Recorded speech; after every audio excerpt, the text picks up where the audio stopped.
Warrior Class Podcast, the one and only. Warrior Class Podcast, not like the phone is. The Warrior Class Podcast, we teach the homies.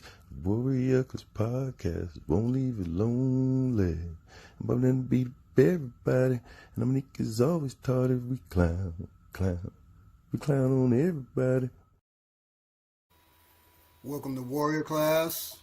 The teachers whoop ass And you will too. if you pass. All right. This is the Fantasy Bigger Than Europe, the TTRPG conversation we need to have. And we're going to get started on that as soon as Miniki delivers the news. I got some news for us too, but If you want to do your news, and I'm gonna try to fix the lighting in here. all right. So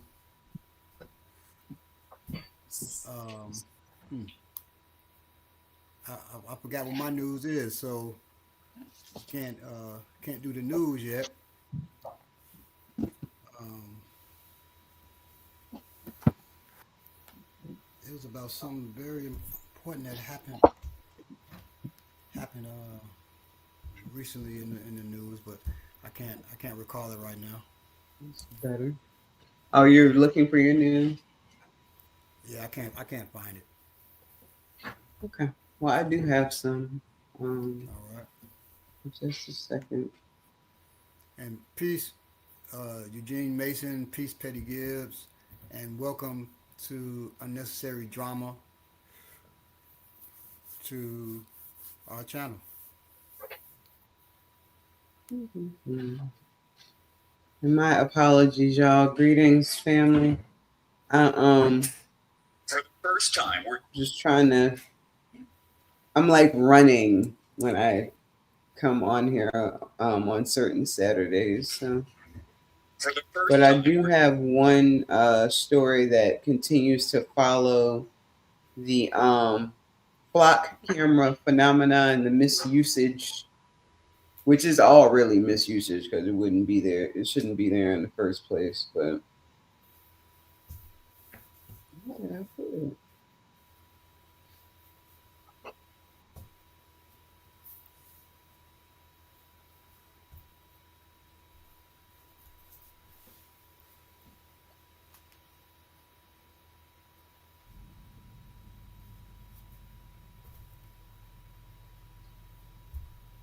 How's everyone doing this week?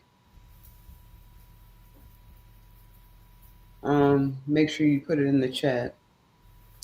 I'm doing, for me, I'm doing well.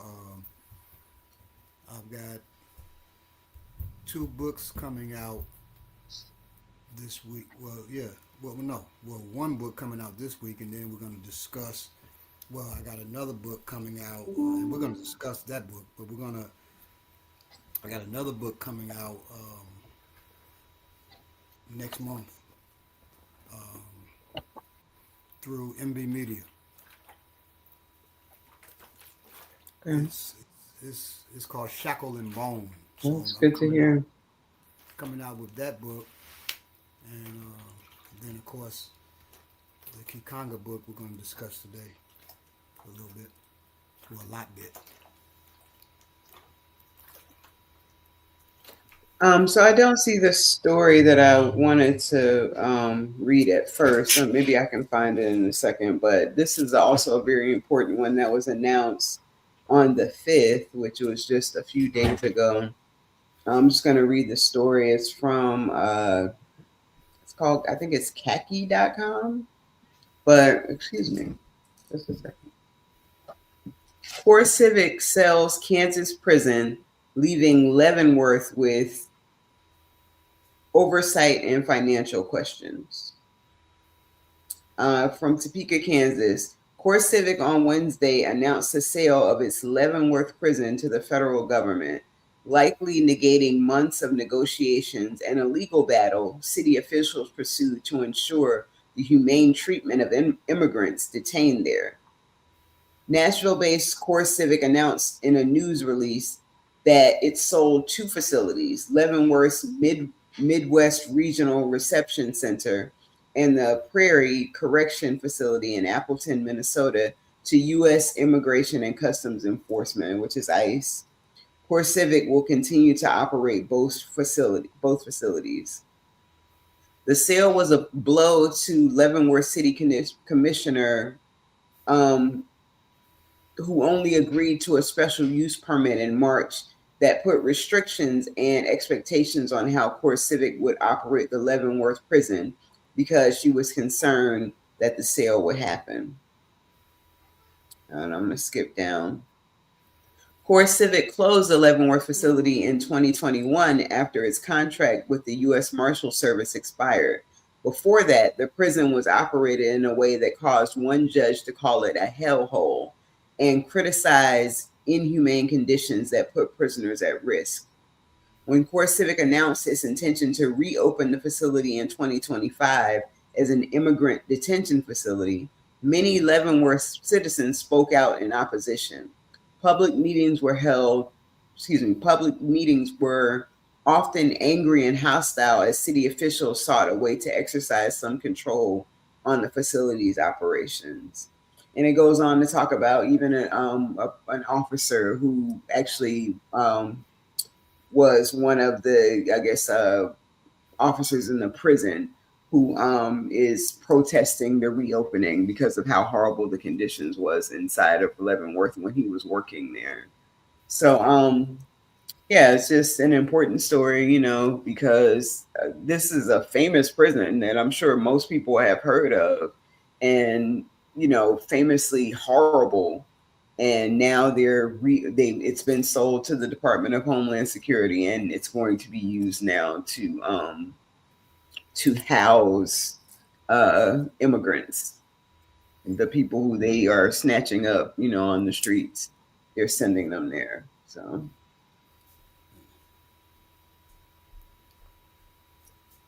And I had one more story I wanted to share, and I'm not sure what I did with it. I'm gonna see if I can. Just give me a second, see if I can find it. I have another one in case I can't find that. Did you find your story, Baba? No.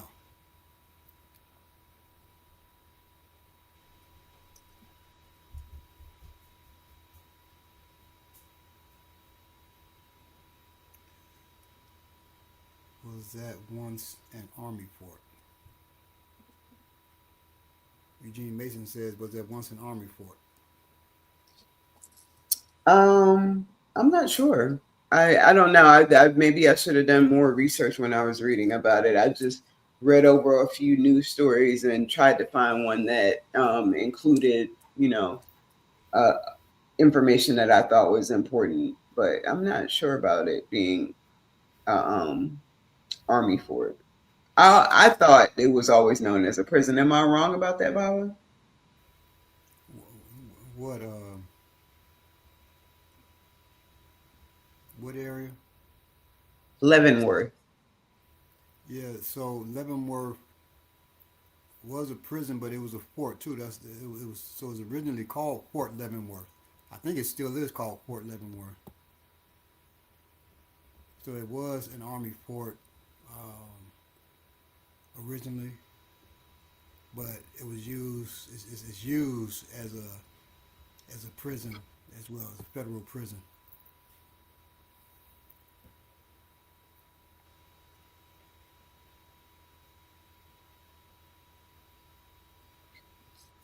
Oh, I can't find the other story. I was just reading it. But basically, we talked about before about flock cameras being misused. Um,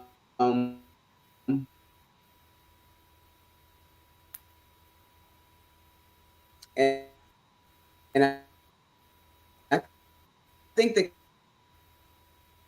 count at the time, this was just a few weeks ago, was like maybe 60 something.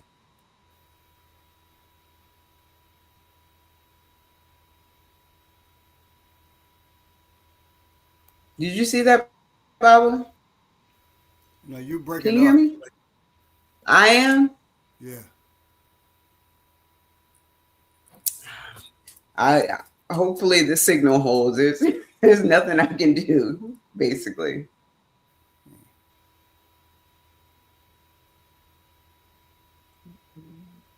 But so the story that I was reading was about how the count in Atlanta is up to 100 officers that have been, I don't know if they've all been relieved of duty because I can't find this story, but a lot of them have. Unfortunately, misusing those cameras is what they call a serious misdemeanor in the article, which means that, you know, even though this is really criminal activity, you know, they're not, maybe they may be losing their jobs in the place that they're in, but it's probably not going to stop them from being able to be employed with another police force and probably continue to do the same things. So, yeah, that's where they're at with the flock cameras right now. It's just the more they look into it, the more that they see that the officers, they're saying in the article, they were talking about how the reason why they're catching them is because they're accessing it when they're off duty. So it's obvious that they're not investigating any criminal activity. They're, you know, wherever they are, they're not at work, and they're accessing these flock cameras to follow people, follow ex-lovers, you know, do all kinds of things that supposedly they're not intended for. But we know that, you know, when people who already are unethical have access to this kind of power, this is how it's going to be used. All right. So that's all I have for right now. Okay. If we have time later, I do have one other story I can share. All right. So we're gonna get into it. Before we get started, I have a question. How many of you have ever played a tabletop role playing game? Dungeons and Dragons, Call of Cthulhu, Stick It to the Man, Vampire, Traveler, Ki Khanga, anything.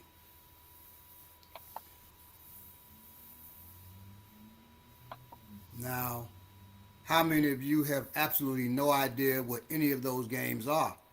But somebody said there'd be a good discussion today, so you decided to check it out. Those are my favorite people because they don't know enough to be wrong yet.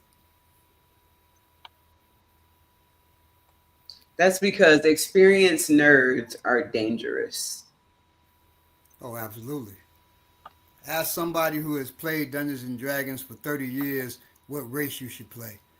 Instead of answering, they'll begin with the geological formation of dwarves. 45 minutes later, you're learning metallurgy. Martial artists do exactly the same thing. What's the best punch? Well, that depends on your stance, skeletal alignment, fascia, body mechanics, distance, angle of attack. You just wanted to hit the heavy bag. Every hobby has its professors. Tonight, we're not here to become professors. We're here to answer a question that gets asked more and more often. Why are more black people playing tabletop role playing games? And it's a lot more now. Notice I didn't ask why are black people imaginative, because that's a ridiculous question. We've always been imaginative. The real question is, why didn't we see more black people in tabletop gaming spaces for so long? Those are completely different questions. One thing survivalists learn very quickly is this: never confuse an observation with an explanation. The lights were out.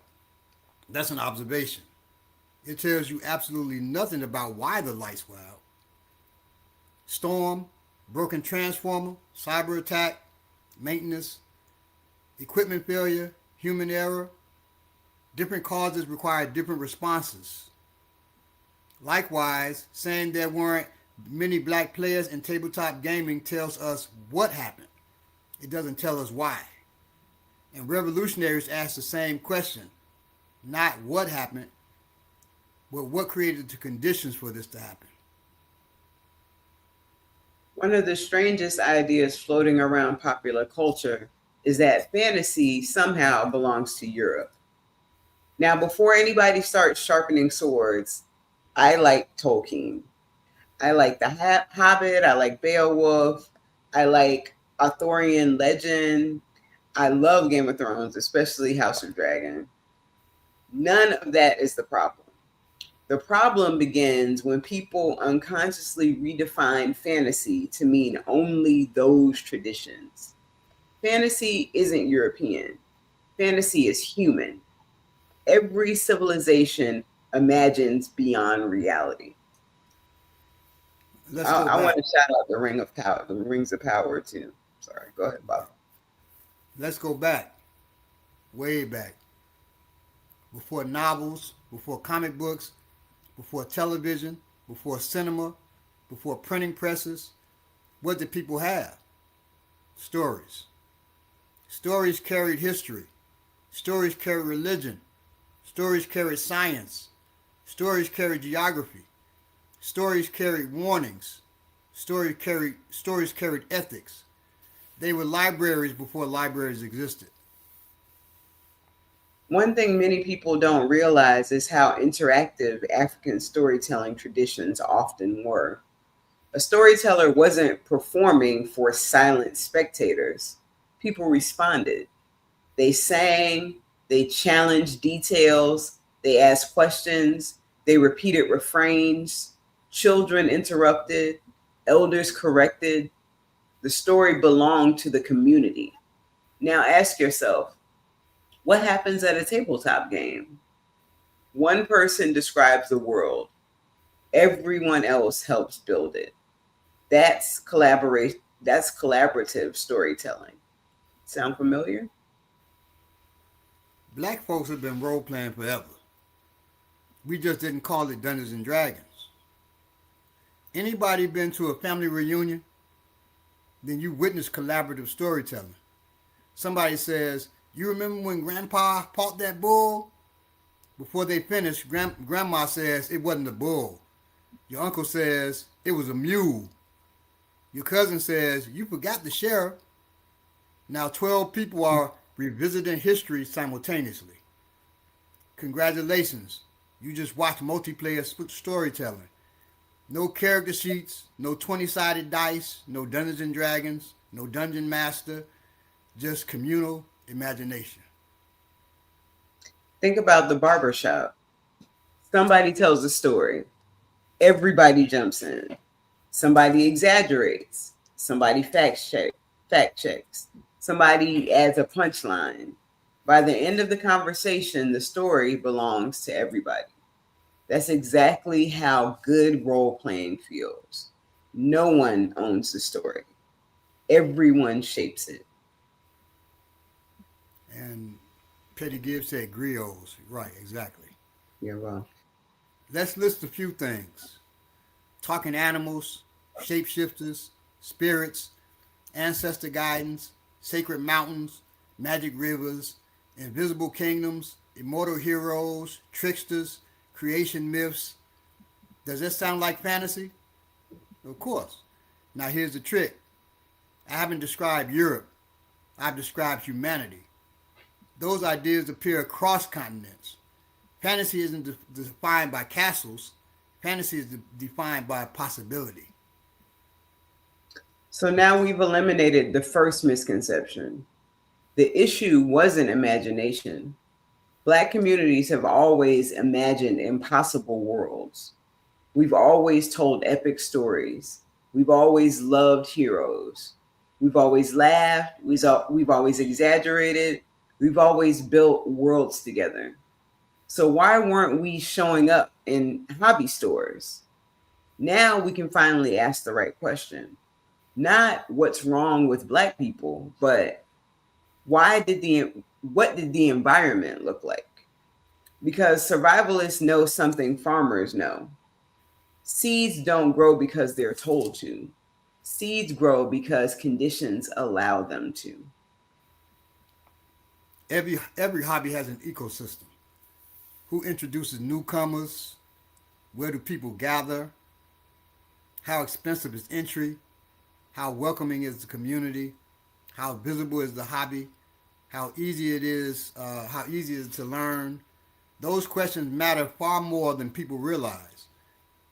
If no one around you plays chess, your chances of becoming a chess player decrease. If no one around you fishes, your chances of becoming a fisherman decrease. The same thing applies to tabletop games. Communities don't spread through magic, they spread through people. Think about how most people discover hobbies. A cousin, a neighbor, a coworker, a friend, an older sibling. Very few people wake up one morning and randomly decide, you know what? I think I'll buy 300 pages of rules and pretend to be an elf. No, somebody invited them. Somebody taught them. Somebody loaned them a book. Somebody handed them a set of dice. Relationships spread hobbies. So we've answered the first part of our question. Black folks didn't suddenly become imaginative. We didn't suddenly discover fantasy. We didn't suddenly decide storytelling was fun. We've always done those things. The real story is about opportunity, about access, about community, about invitation. And that's exactly where we're going next. Because once you understand how tabletop games began, you understand why the hobby looked the way it did for so many years. And once you understand that, you also understand why it's changing now. Now let's ask another question. What did the early tabletop role-playing ecosystem actually look like? Because people often assume history is intentional. Sometimes it is, sometimes it isn't. Sometimes it's simply the result of who happened to be in the room when something was invented. The earliest tabletop role-playing games grew out of miniature wargaming. Miniature wargaming.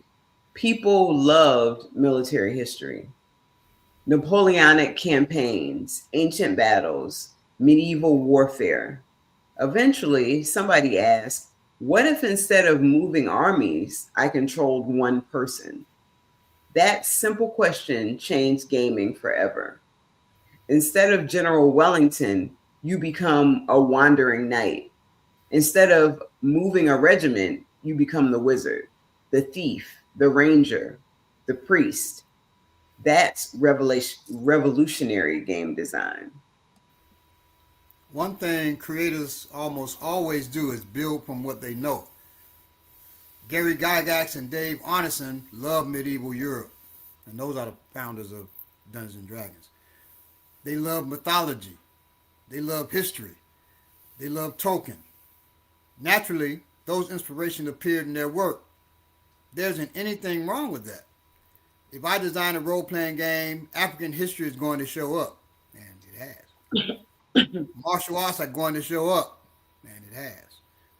Community defense is going to show up, and it has.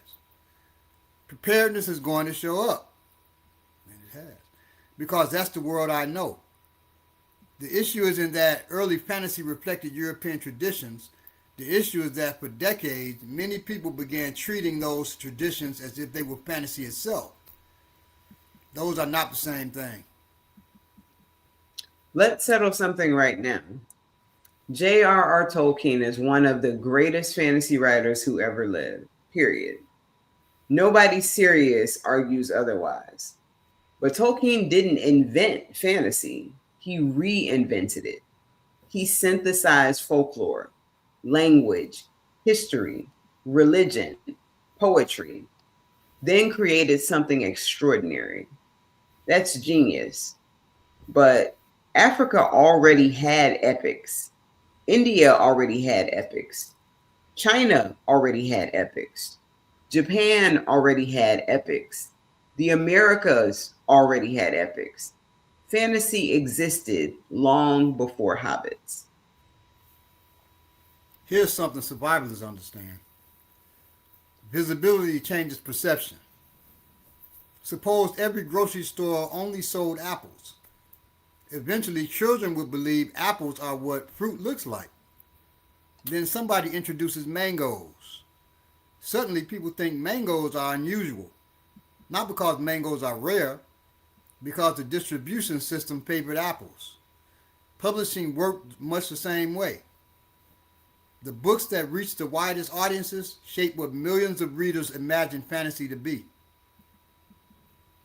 Imagine walking into a bookstore in 1985. 100 fantasy novels.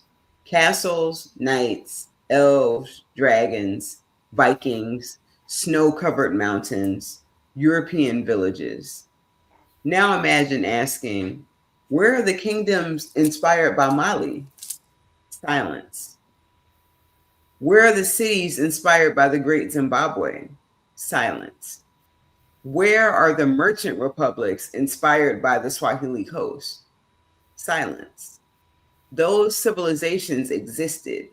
They simply weren't being represented at the same scale.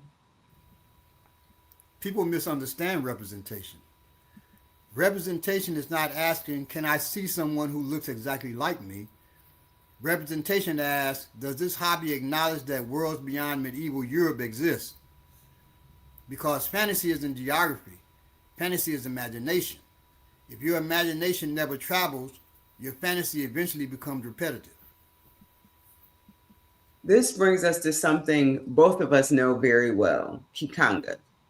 Not because it's Black Dungeons and Dragons. That's a terrible description. Ki Khanga isn't trying to imitate someone else's world. It asks an entirely different question. What happens when African history, African philosophies, African mythologies, and sword and soul literature become the foundation instead of the exception? That's a fundamentally different design philosophy. The 2026 edition of Ki Khanga, the Sword and Soul role-playing game, represents that philosophy beautifully. It isn't simply a setting, it's an invitation to think differently. The continent of Ki Khanga isn't Africa with serial numbers filed off. It's its own civilization, its own politics, its own religions, its own conflicts, its own trade, its own heroes, its own monsters, its own history. The world draws inspiration from African civilizations and sword and soul fiction while standing on its own as an original fantasy setting. It continues a vision that has grown through the game, anthologies, and fiction set in Ki Khanga. People sometimes think sword and soul simply means put Black people into Conan. No. Sword and soul is a literary tradition. Just as sword and sorcery has themes, sword and soul has themes. Community, ancestors, destiny, honor, resistance, identity, spiritual power, responsibility. The sword matters, but so does the soul. That's why the name is so appropriate. Let's compare heroes. Traditional fantasy often asks, can the hero save the kingdom? Ki Khanga frequently asks, can the hero save the community without losing themselves? That's a different emphasis. Communities matter, families matter, lineage matters, the living, the ancestors, the unborn. Those relationships shape decisions.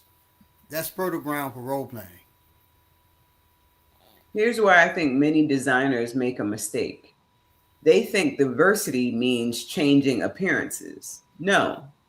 Real world building changes assumptions. What does leadership look like? How is justice administered? How are disputes resolved? What role do elders play? How does spirituality influence everyday life? What is considered honorable? Those questions build civilizations. Changing someone's skin tone doesn't. Here's something people often miss. Ki Khanga wasn't designed only for Black players. It's for anyone who wants to experience fantasy from a different perspective. The same reason I enjoy Japanese role playing games. The same reason I enjoy Celtic mythology. The same reason I enjoy indigenous folklore. Good fantasy lets us visit worlds unlike our own. Ki Khanga expands the map of fantasy. It doesn't shrink it. Whether someone writes fantasy inspired by the Yoruba, the Vikings, the Maya, the Mongols, or Polynesian navigators, the lesson is the same. Research deeply. Respect the cultures that inspire you. Then build something original. The goal isn't copying history. The goal is creating worlds that feel alive. Imagine walking into a game store 10 years from now. One shelf has traditional European fantasy, another has Afrofuturism, another has Sword and Soul, another draws from Southeast Asia, another from indigenous North America, another from the Caribbean, another from the Islamic Golden Age, another from the Andes. That's not fragmentation, that's abundance. Fantasy becomes healthier when more civilizations contribute to it. So when people ask, why is Ki Khanga important? My answer is simple. Because it proves fantasy has room to grow. It demonstrates that African inspired worlds can stand beside, not behind, any other fantasy tradition.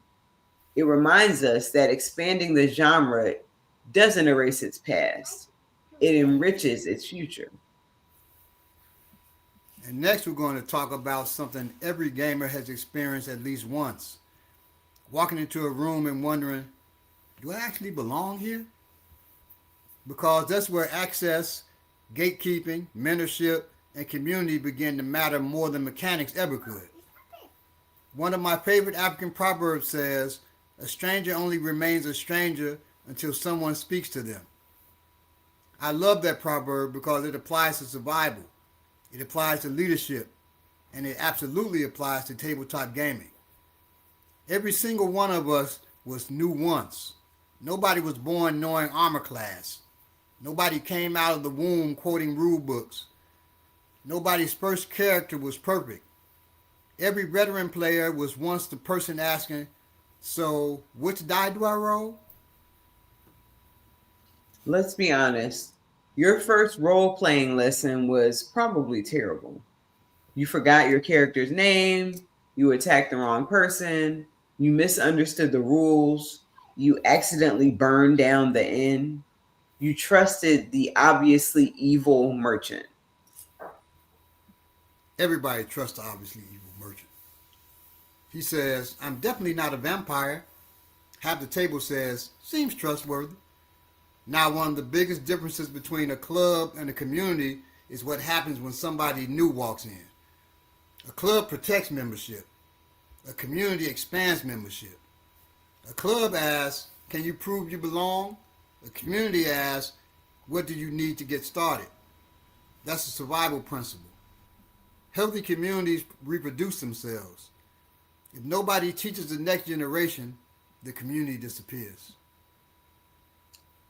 Preparedness instructors understand this instinctively. Imagine someone says, I've never purified water before. You don't laugh, you teach them. Someone says, I don't know CPR. You teach them. Someone says, I've never used a radio. You teach them. Knowledge is supposed to spread, not sit on a shelf making the owner feel important. The same applies to tabletop gaming. If you've been playing for 20 years, your responsibility isn't to impress beginners.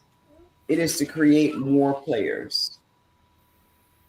Let's talk about gatekeeping. Oh, and what you just said, that also applies to like card games like spades.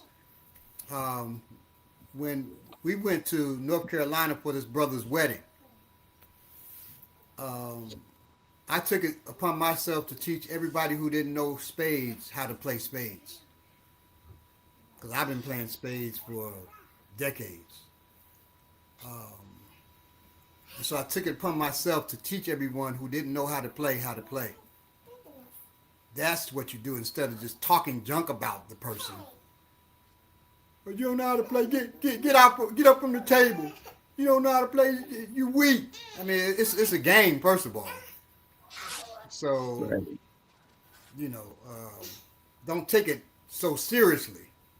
But you know, you have a if you've been playing spades or whatever game for 20 years, 30 years, it's your responsibility to teach someone, not to berate them.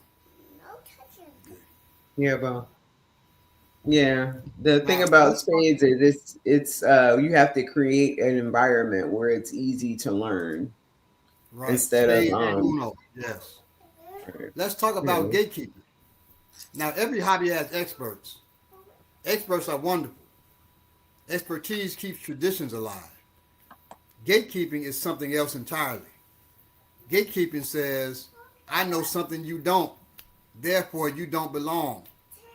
Teaching says, I know something you don't, come sit beside me. Those are opposite philosophies. One grows community, the other shrinks them. You've seen it. Somebody walks into a game store. Before anyone says hello, what edition do you play? Who's your favorite designer? What's Stockholm? Name every dragon. Meanwhile, the new player is thinking, I just wanted to pretend to fight goblins. Right. Oh, and by the way, it's Thaco, but Thaco is to hit armor class 0. It's a rule in the old version of Dungeons and Dragons, um, and it's very complex. It's very complex. So most people don't even use it anymore. Um, but that's Thaco. Yeah, and that it was garbage then, and it's garbage now. Mhm.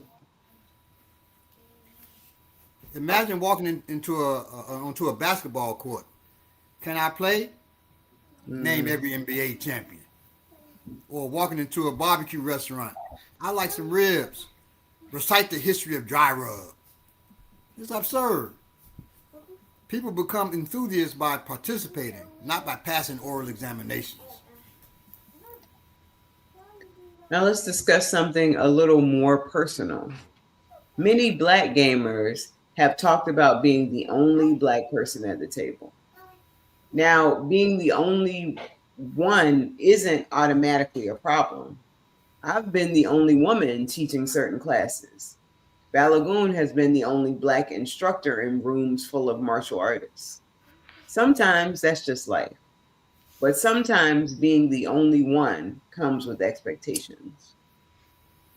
You stop being seen as yourself. Instead, you become the black player. What do black people think? Is this offensive? Can you explain African mythology? Wait, I came here to fight a troll, not become a cultural ambassador. Nobody should have to carry an entire civilization on their shoulders during game night. People often confuse tolerance with hospitality. They are not the same thing. Tolerance says, I guess you can be here. Hospitality says, we're glad you came. That's a huge difference. Hospitality asks, need some dice? Need some help making a character? Want to borrow the rule book? Those little acts change everything. People hear the word representation and immediately become nervous. Let's simplify it. Representation isn't about demanding that every story look exactly like you. Representation expands possibility. When young players open a game book and see different cultures, different heroes, different architectures, different philosophies, they learn something important. Fantasy is larger than one tradition. That's good for everybody. That's one reason that the 2026 edition of Ki Khanga is important. It doesn't ask players to abandon traditional fantasy. It asks them to explore another path. It says, what if your fantasy campaign drew inspiration from African civilizations instead of medieval Europe? That's not exclusion, that's expansion. You're adding another bookshelf to the library, not burning the old one down. One thing I love about sword and soul storytelling, and it carries into Ki Khanga, is that the community often matters as much as the individual. In many fantasy games, the story is about one extraordinary hero saving the world. In Ki Khanga, the question is often different. Can you protect your people? Can you honor your ancestors? Can you strengthen your community? Can you leave the next generation better than you found it? That's a survivalist question. Here's something I wish more people understood. Revolutions aren't sustained by speeches. They're sustained by institutions, schools, libraries, businesses, families, mentors, communities. Tabletop gaming has institutions too. Game stores, conventions, publishers, streaming channels, design studios, gaming clubs. If you want the hobby to become healthier, strengthen the institutions. Yes. And excuse me for 1 second. Go in there with Aviola. Now. Now. It's not nice to shout at me. I didn't shout at you. You did. So my daughter's berating me, telling me it's not nice to shout at her, and I didn't shout, as everyone heard. There's a shout energy. Yeah. I mean, that's her big thing. She'll tell me, apologize for shouting at me. I didn't shout at you. I'm not apologizing. Apologize. So I said, okay, I'm sorry. It's okay. She just wanted to. So she can forgive you. Right. Oh boy. Um, let me see.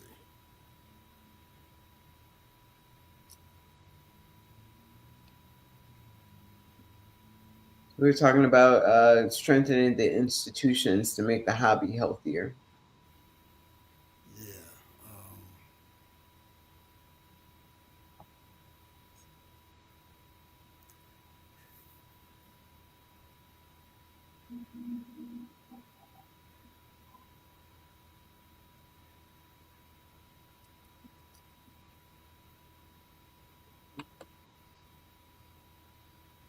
Let's see.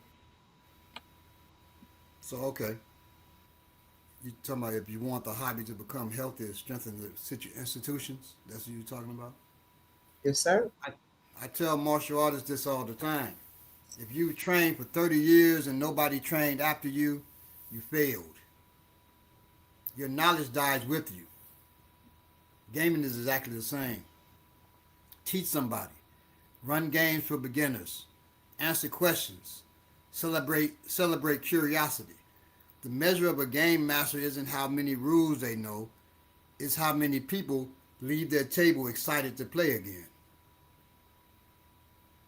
Think back to your first great teacher. Maybe it was a coach, a pastor, a grandmother, a professor. They probably didn't impress you with how much they knew. They inspired you to keep learning. That's what game masters do. That's what good communities do. That's what good game masters do. That's what good communities do. So we talked about history, we talked about representation, we talked about belonging. Now we're going to shift gears. Because the biggest change in tabletop gaming didn't happen because publishers suddenly woke up one morning. It happened because creators stopped waiting. They started writing, streaming, crowdfunding, designing, publishing, building, including games like Ki Khanga, which showed that sword and soul fantasy wasn't just a niche, It was a foundation capable of supporting an entire role playing experience. And that's where we're headed next. How black creators and independent creators more broadly are changing tabletop gaming from the ground up. There's a saying I've repeated for years: if nobody invites you to the table long enough, eventually you become a carpenter.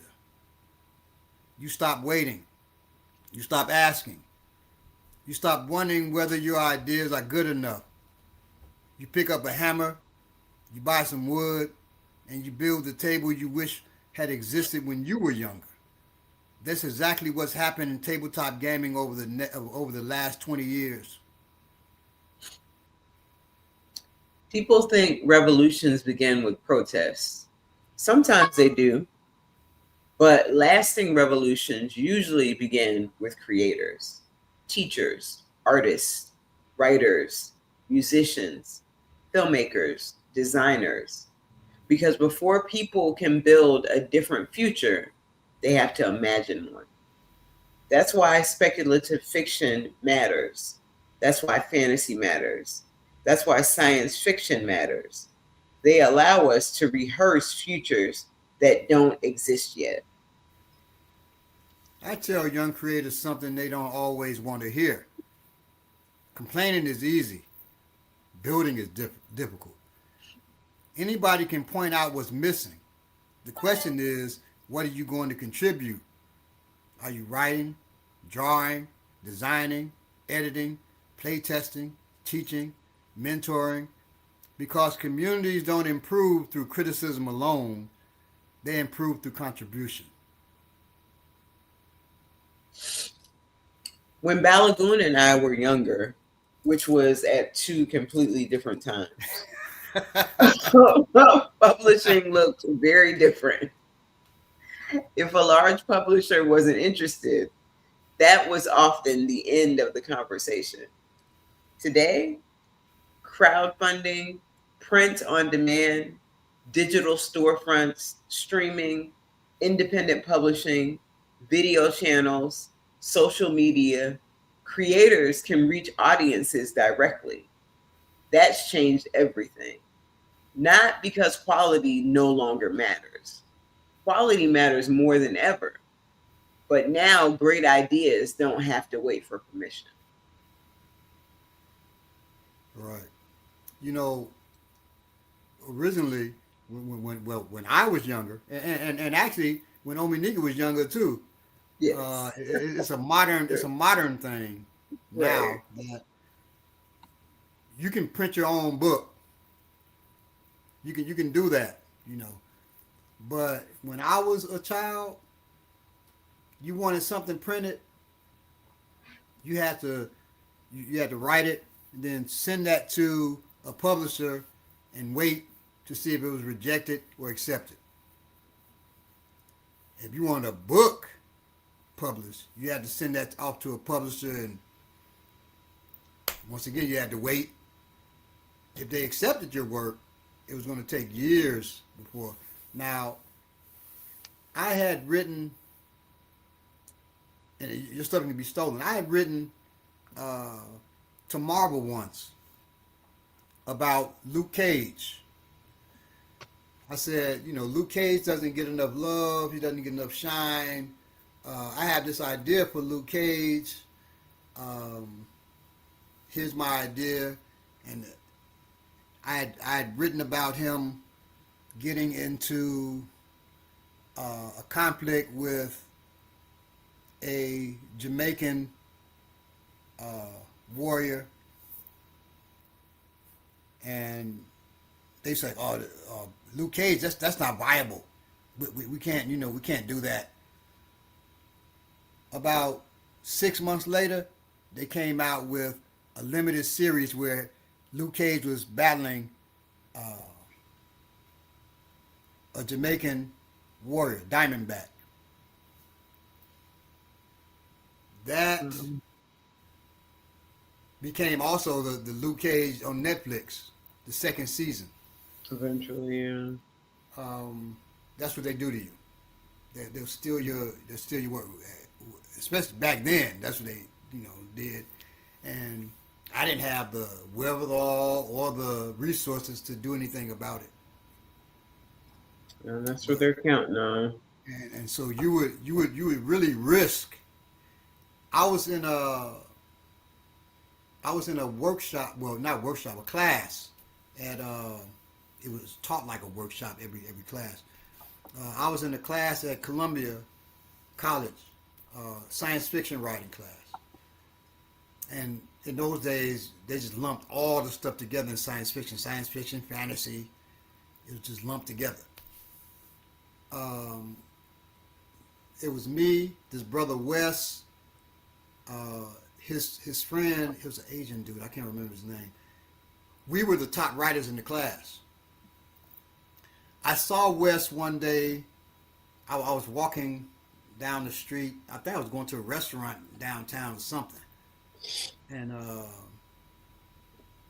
it was like during the weekend. On the weekend, like so wasn't class, but he said, "Man, did you, what Phyllis is doing? We're suing her." I said, "Well, what is she doing?" She's a professor. Her name is Phyllis. I can't remember her last name. She's published books, several. He said, "Man, she's publishing this one book that it has my story, his friend's story, and he said, and a piece of your story in it." I said, "What?" He said, "Yeah, we're suing her ass. You can get in on the suit." I said, "Nah, I'm not suing nobody."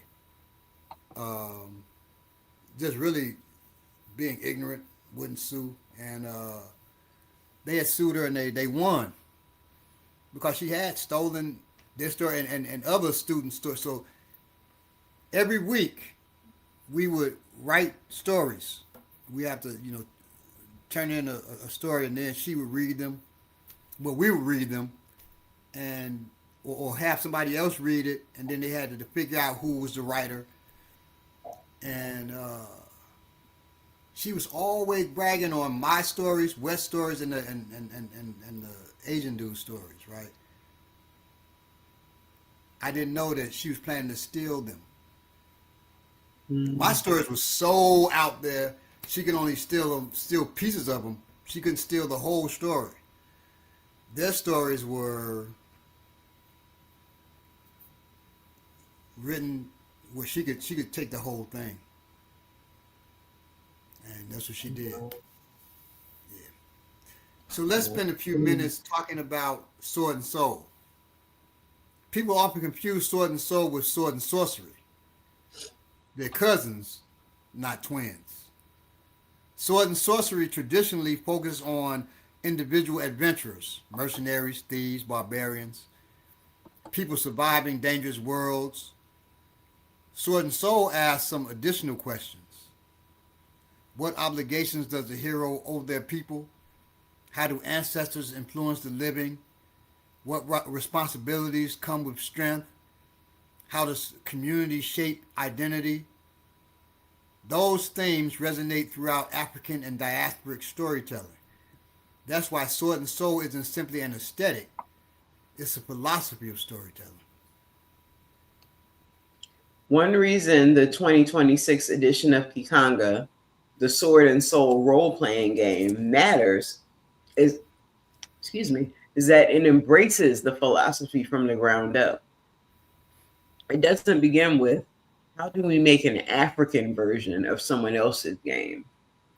It begins with, what kind of fantasy world emerges when African civilizations, histories, philosophies, and sword and soul traditions become foundational? That's a completely different design process. The assumptions change, the questions change, the stories change. One thing I appreciate about Ki Khanga is that civilization matters. I also appreciate that I am the writer, but uh, me and Milton Davis. Okay. But one thing I appreciate about Ki Khanga is that civilization matters. Too often, fantasy reduces cultures to soldiers. Everybody's a warrior. Everybody has a sword. Everybody solves problems by fighting. History says otherwise. Civilizations survived because of farmers, merchants, smiths, architects, midwives, hunters, diplomats, healers, priests, judges, artists, teachers, explorers. Role playing becomes richer when societies feel alive instead of existing merely as backgrounds for combat encounters. Now, one thing we learned, we did a play test years ago with my son, um, several of my students, and the one thing that, well, not the one thing, but the main thing that we learned was they were working hard to avoid conflict, not to have conflict, not to fight, not to, there was fighting involved, but they were working hard to avoid that. And me and Milton said, Yeah, that's interesting. right, that when these players, and they had never played role playing games before, but when they got together, they said, "Man, let's make this plan on how we're gonna avoid this, how we're gonna, get away from this person who wants to fight. How do we control them? How do we, not fight him?" That wasn't their first thought, second thought, or third thought. Okay. So, It's great. Sometimes people ask, where did you get ideas for African fantasy? Everywhere. History, trade, archaeology, language, folklore, music, art, political alliances, river systems, migrations, the spread of ironworking, the rise and fall of kingdoms, the interaction between neighboring peoples. Real history already contains enough intrigue for hundreds of campaigns. Fantasy simply asks, what if? the best fantasy designers become amateur anthropologists, not because they're writing textbooks, because believable worlds require believable people. How are children educated? How are marriages recognized? How are disputes settled? What makes someone honorable? How is wealth measured? What songs do people sing during harvest? What foods are prepared during celebrations? What stories are told to children? Those details make worlds breathe. Here's something that excites me. Fantasy no longer has to orbit one historical period. You can build settings inspired by the Mali Empire, Benin, Axum, the Great Zimbabwe, the Swahili Coast, ancient Nubia, the Kingdom of Congo, or something completely original, or completely original worlds influenced by many traditions at once. The point isn't historical recreation. The point is expanding the vocabulary of fantasy. Whenever you create something, you're making decisions. Who gets to be heroic? Who gets to be wise? Who gets to lead? Who gets remembered? Who gets ignored? Those choices make readers' imaginations. Those choices shape readers' imaginations. That's a responsibility, not a burden. A responsibility. Sometimes people ask, won't all these different perspectives fragment fantasy? No. Music didn't become weaker because jazz appeared. Cinema didn't become weaker because animation appeared. Martial arts didn't become weaker because Brazilian Jiu Jitsu emerged. New traditions don't erase old ones, they enrich the conversation. Fantasy grows stronger every time another culture contributes its imagination. The part that makes me happy is seeing more books. Is seeing young creators who assume they belong. They don't ask, "Can I write fantasy?" They ask, "What kind of fantasy do I want to write?" That's progress.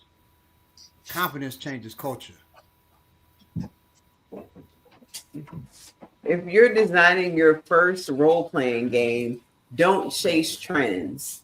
Study history, study cultures, study people, read outside your fantasy genre, read anthropology, read economics, read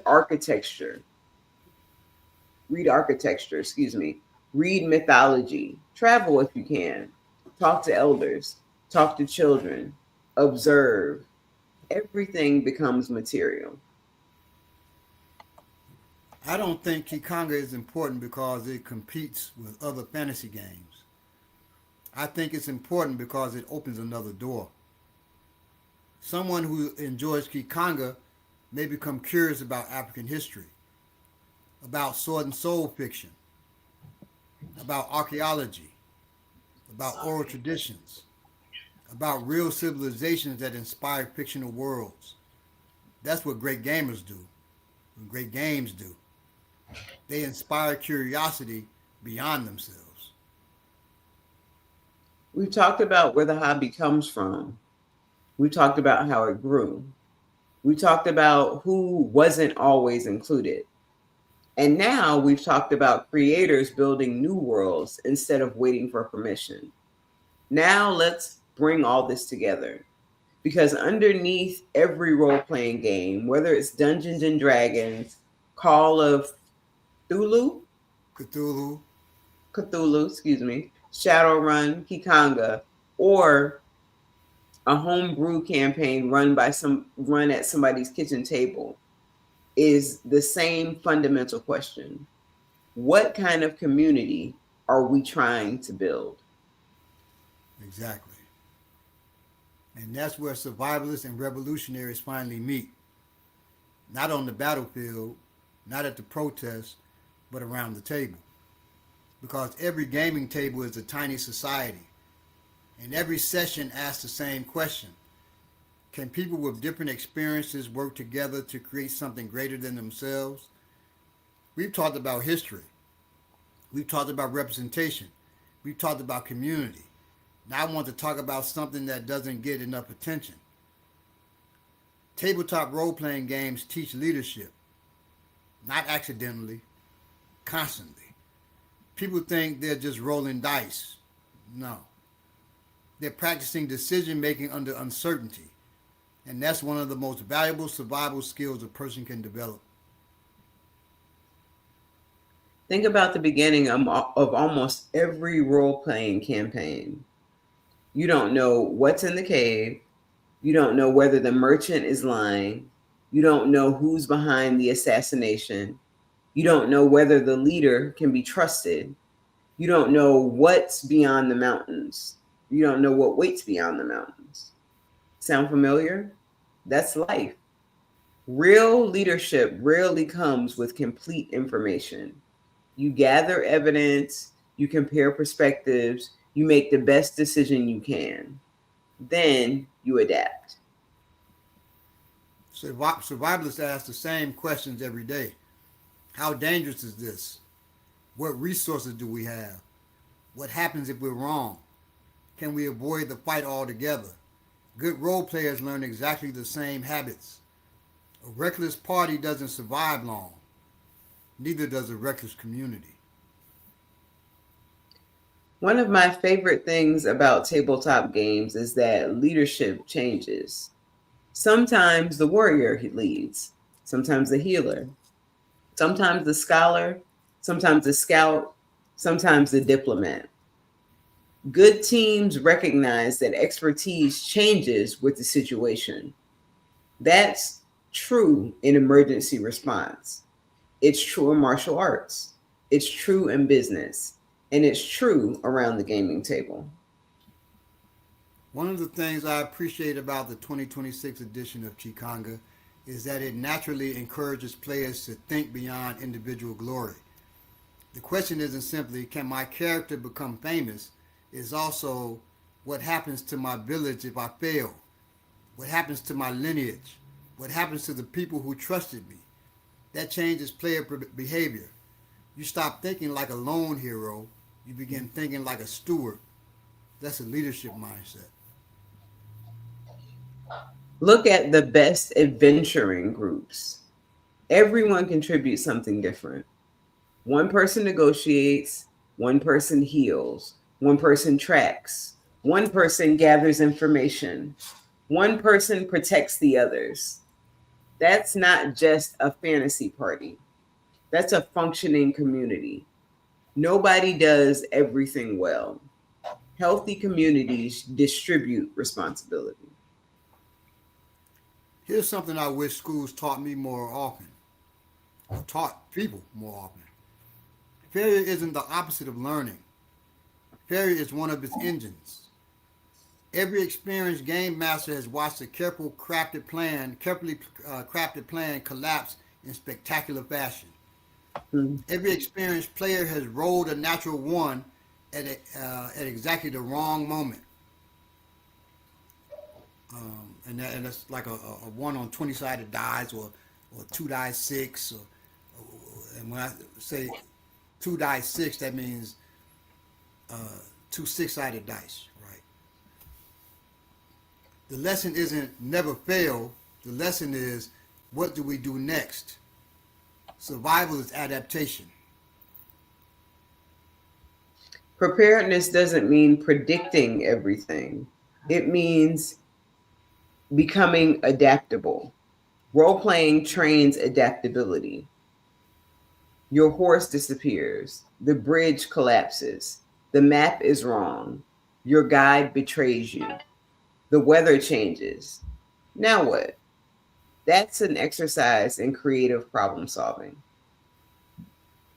One of the most underrated skills in role playing is listening, really listening to the game master, to your teammates, to the clues, to what's not being said.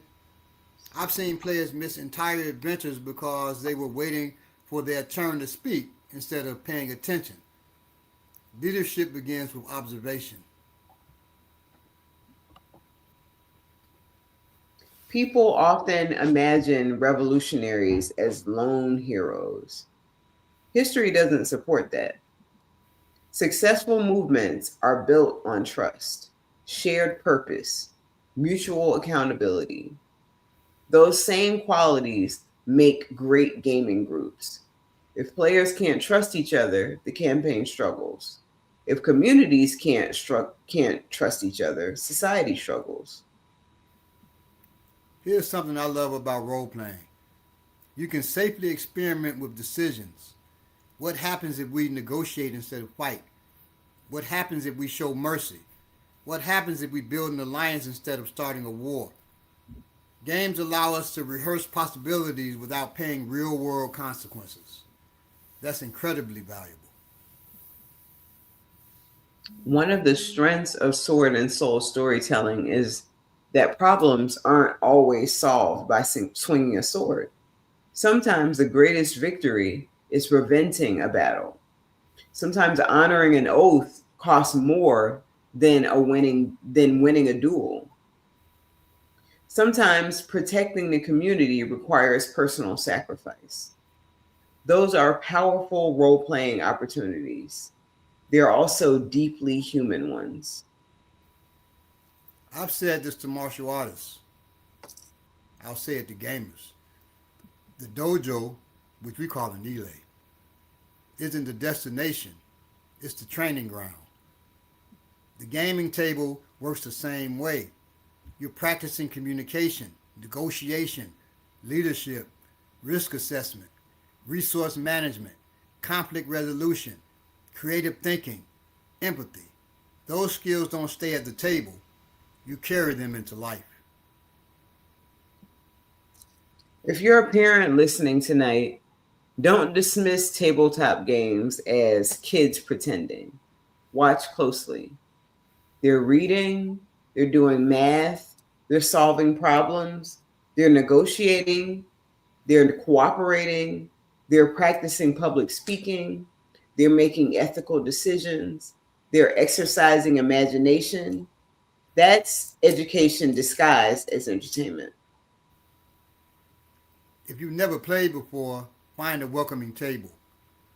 Ask questions, make mistakes, laugh, Take chances. Remember, nobody remembers your first bad dice roll, but everyone remembers the adventure you shared. So, why weren't more Black folks playing the tabletop RPGs? Not because we lacked imagination, not because African cultures lacked fantasy, not because Black communities lacked creativity. The reasons were historical, cultural, economic, institutional, and those conditions have changed because people changed them. Creators wrote new games, communities welcomed new players, publishers expanded their horizons, independent designers built worlds that never existed before. And one of those worlds is Ki Khanga. Not because it replaces anyone else's fantasy, because it reminds us that fantasy has always belonged to humanity.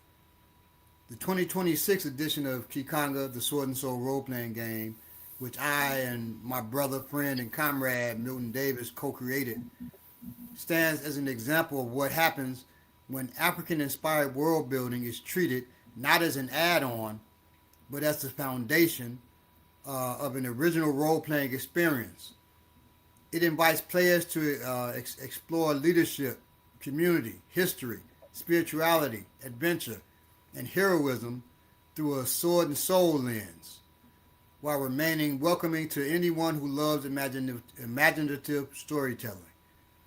Whether you play Dungeons and Dragons, Pathfinder, Call of Cthulhu, Shadowrun, Traveler, Savage Worlds, Ki Khanga, or a game your friends invented around a kitchen table, remember this: a role playing game is never just about defeating monsters.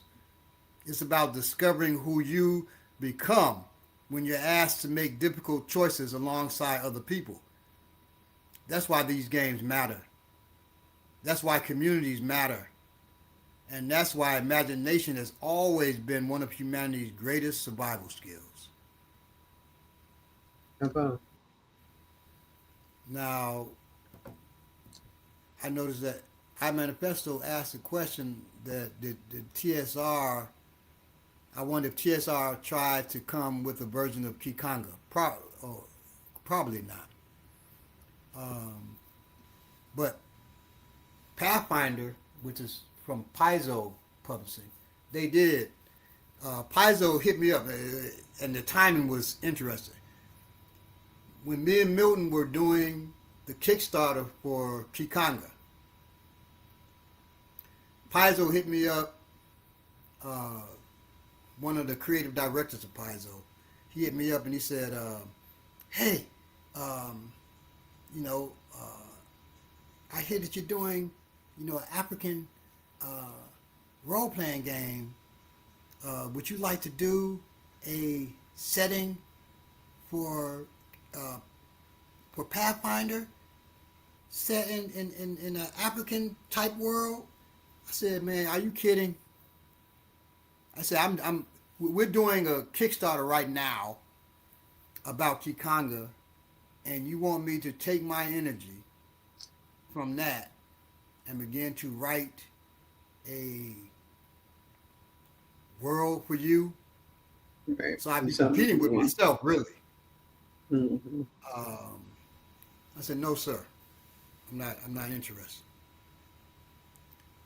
So Paizo tried to, and Paizo, I guess they got somebody to write it for them, because I think they have two African-centered settings. Some people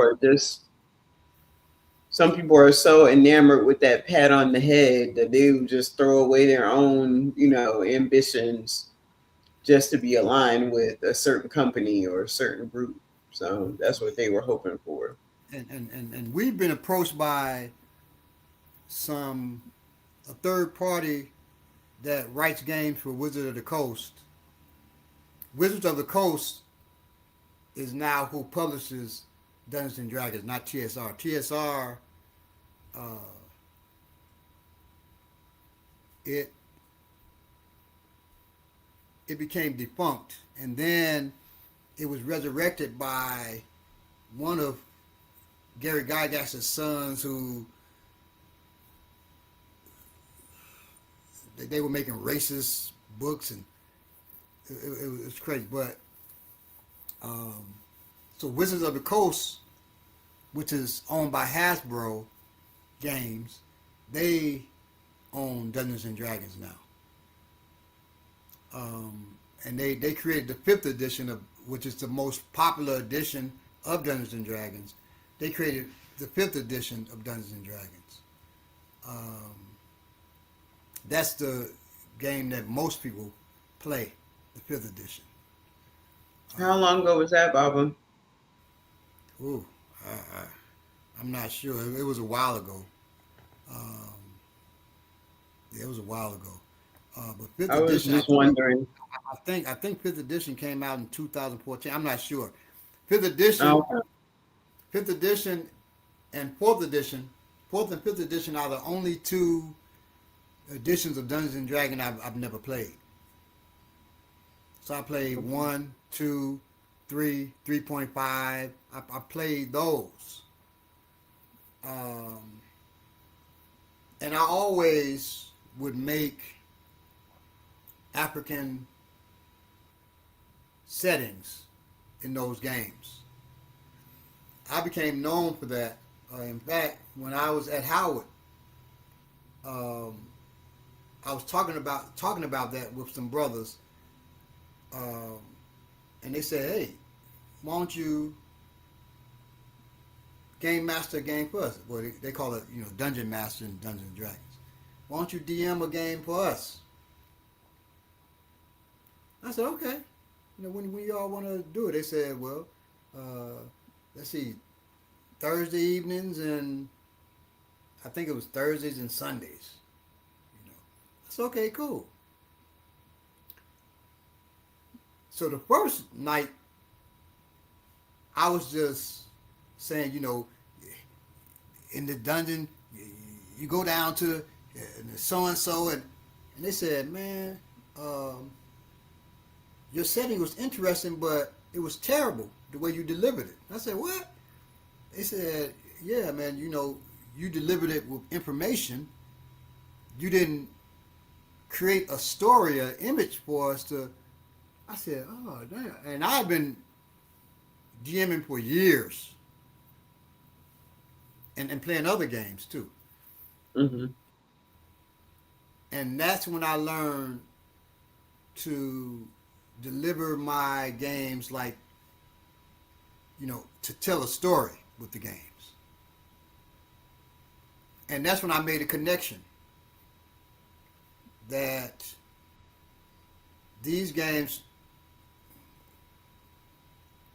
I'm a writer of fiction and nonfiction, but I said they want me to write the games like I'm writing fiction, but I'm talking to them. And I began to learn more improvisation, and I would improvise with my students, well, not my students, but my players years ago when I was in high school and stuff.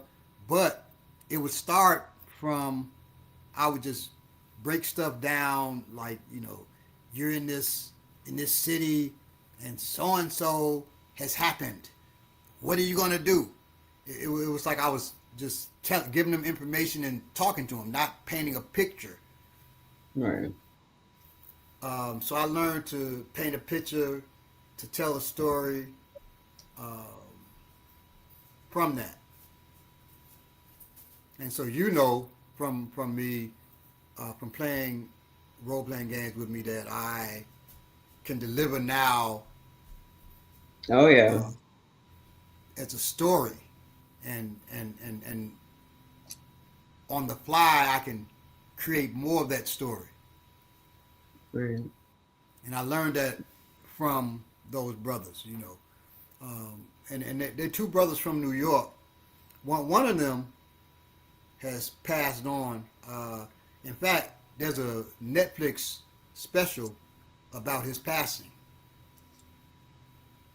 Wow.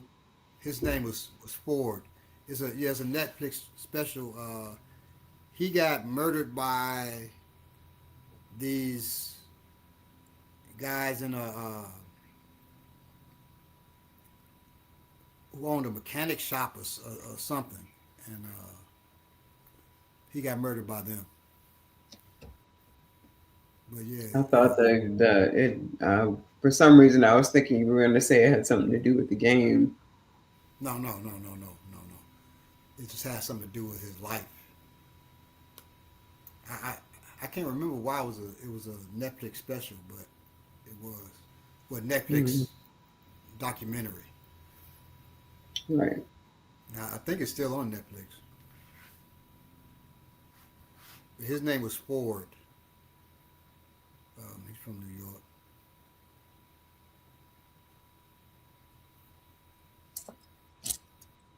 Well, yeah, it's fortunate for us that we get the benefit of you getting to know those brothers, and I think for your creativity too.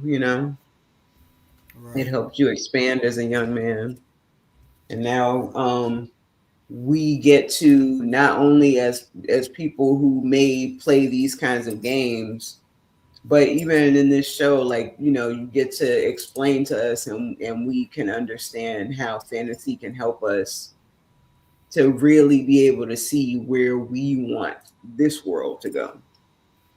So right. very beneficial. Now, Manifesto said sword and sorcery, sword and sandals, sword and soul. Yes, so sword and sorcery, it has its own tropes. Sword and sandals, sword and sandals is like well, like the movie now. What's the damn movie that's real Oh, the popular? Odyssey. The Odyssey, right? That's sword and sandal, or like the Aladdin stories, or no Sinbad stories. Oh, okay. Those are that's sword and sandals, and so it has its own tropes, and then sword and soul, of course, has its own tropes. Much appreciation to the Omaniki and warrior class Black Power movement for this unification, expansion, and role worldwide. Each piece is a part, beautifully delivered. Thank you so much. Yeah. That's from Stasia G or Saint Asia G or however you say your name.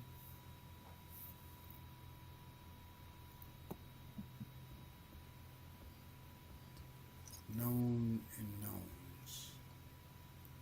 Does anyone have questions? I know, especially if you don't really deal with role playing games, maybe that's why there's not as much discussion in the chat. But this is a great time to ask any questions about foundational information. Baba is definitely the right person to talk to. Thank you. And Oh, she said the first one, I think. who? Stasia. I'm First. guessing it's a woman, but she said I Oh, think your Stasia. first.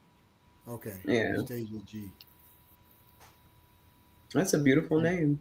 Hold on one second. I'm gonna go get the 2026 edition of the game. Okay, I'll cool. be right back. Talk to him on the I will. Um, I did find that story. I think I was skipping over it or something, so I'll read it to you all, so it won't just be my words on what was happening with the flock cameras.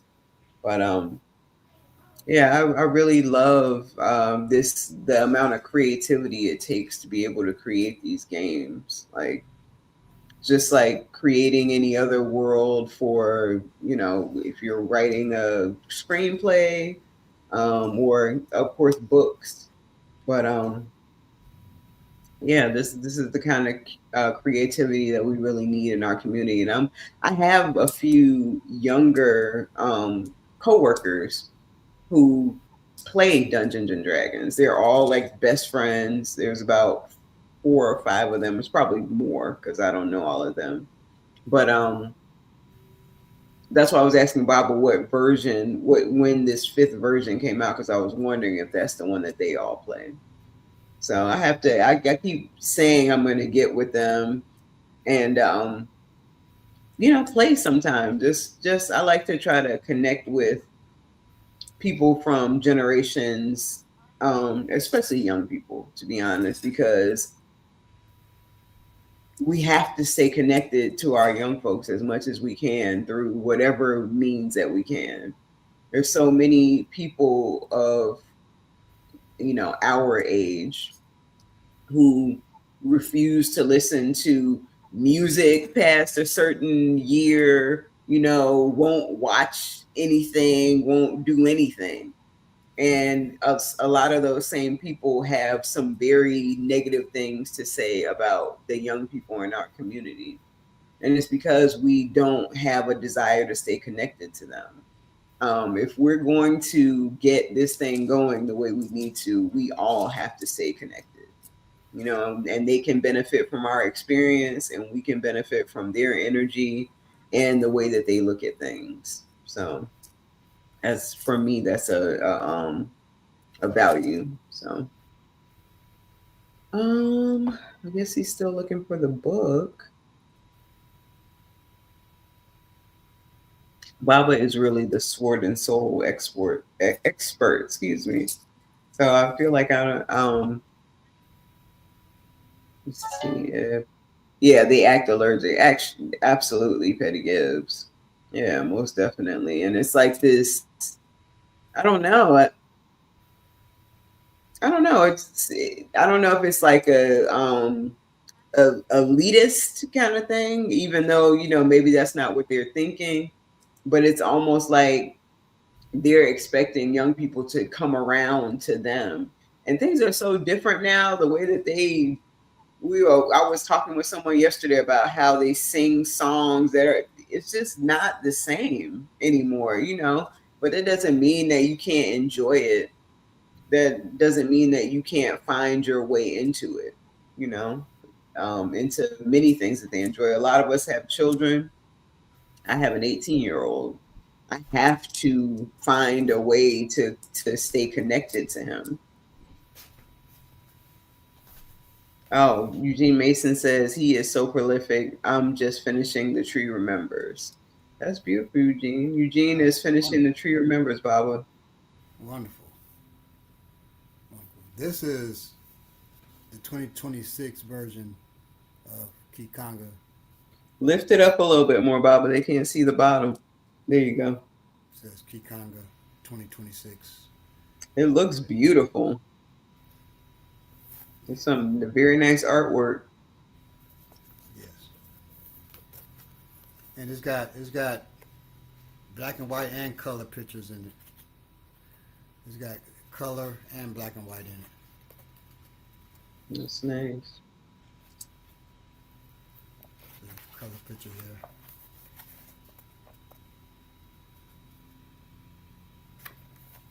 here. Yeah, absolutely.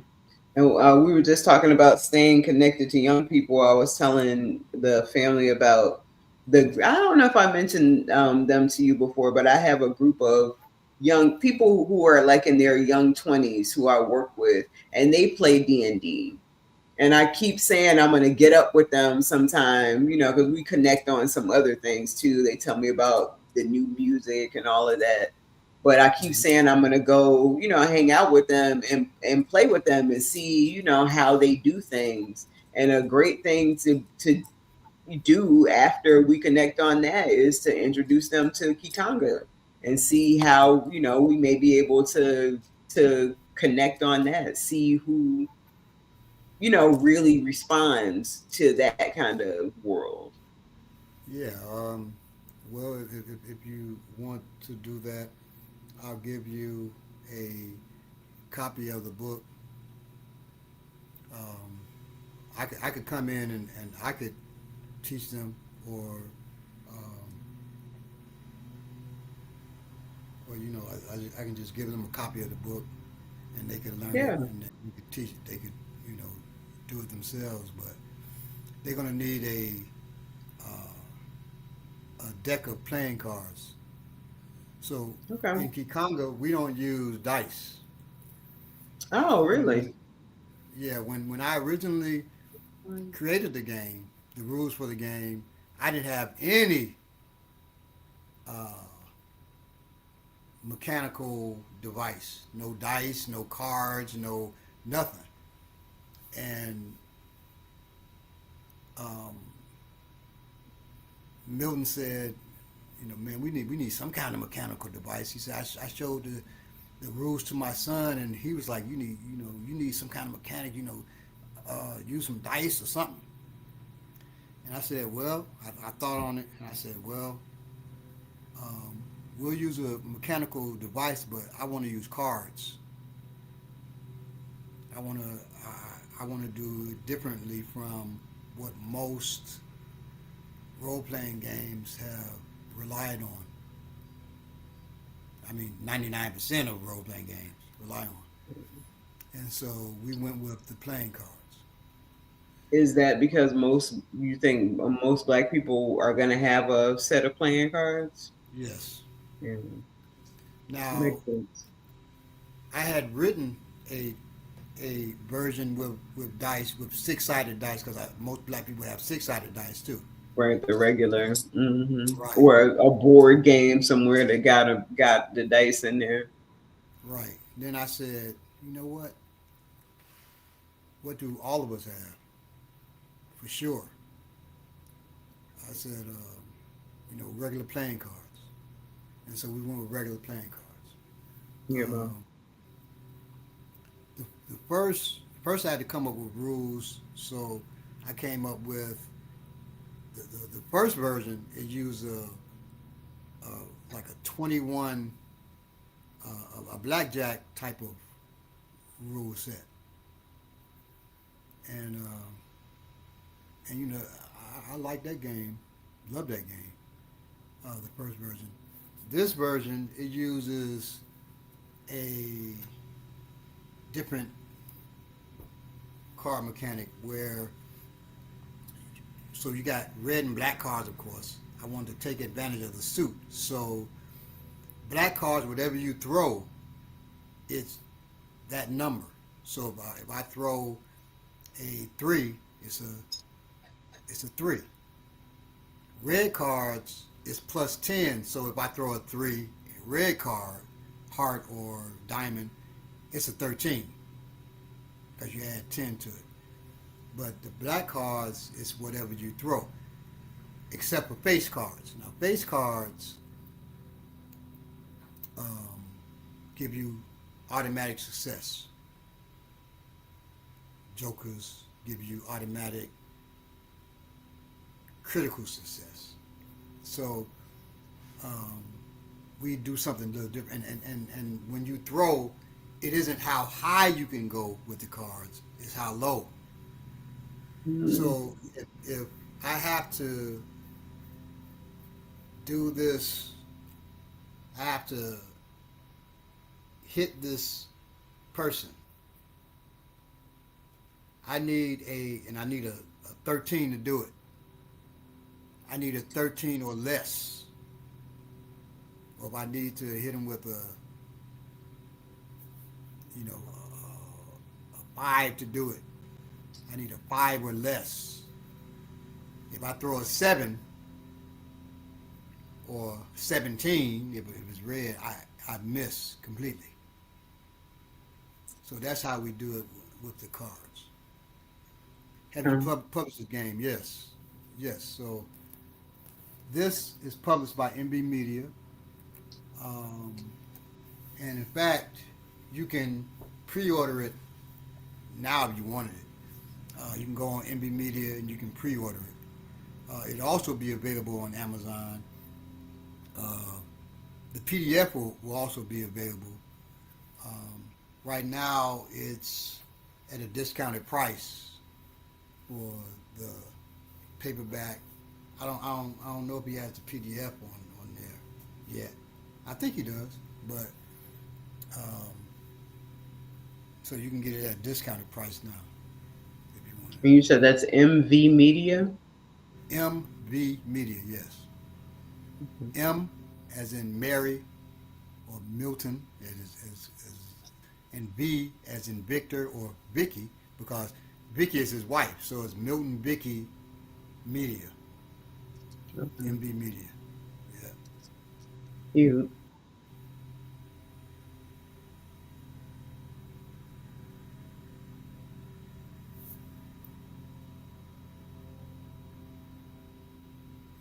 So yeah, so I've got I've got several of these.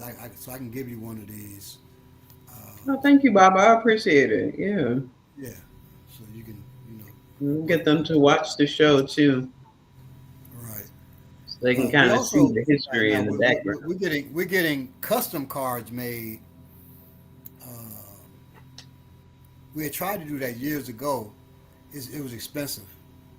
It's still expensive, but we're getting custom cards made.